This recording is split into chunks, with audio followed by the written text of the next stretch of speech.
કચ્છની સરહદ ડેરી દ્વારા બીએસએફના જવાનોને વિધિવત રીતે મધમાખી ઉછેરની તાલીમ આપવામાં આવી હતી। 2 દિવસીય વર્કશોપમાં તાલીમ આપવામાં આવી।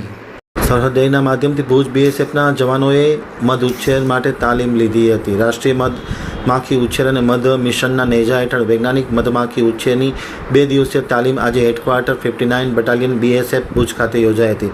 કાર્યક્રમનું ઉદ્ઘાટન Dinesh Rajora commandant, Shri Gunanand second in commandant, Sanjay Bhatt deputy કમાન્ડન્ટની ઉપસ્થિતિમાં કરવામાં આવ્યું હતું। સમગ્ર આયોજનમાં ટેકનિકલ સહયોગ સરહદ ડેરીના મધ વિભાગના ટ્રેનર અનિલ મહેતા અને ભુજ બીએસએફના અધિકારીઓ અને અન્ય સ્ટાફ દ્વારા 22-23 એપ્રિલ 2024ના રોજ આપવામાં આવ્યું હતું। વિશિષ્ટ સત્ર હેતુ સાથે 255 બીએસએફ અને સીએપીએફએસ કર્મચારીઓને મધમાખી ઉછેર માટે તૈયાર કરવાનો ઉદ્દેશ આપવામાં આવ્યો હતો। અલગ અલગ પ્રકારની ટેકનિકો તેમને સમજાવવામાં આવી હતી। ખાસ કરીને રાષ્ટ્રીય મધમાખી બોર્ડ, કૃષિ મંત્રાલય, ભારત સરકારના નિષ્ણાતો દ્વારા મધમાખી ઉછેરના સર્વગ્રાહી પાસાઓ આ તાલીમમાં આવરી લેવામાં આવ્યા હતા।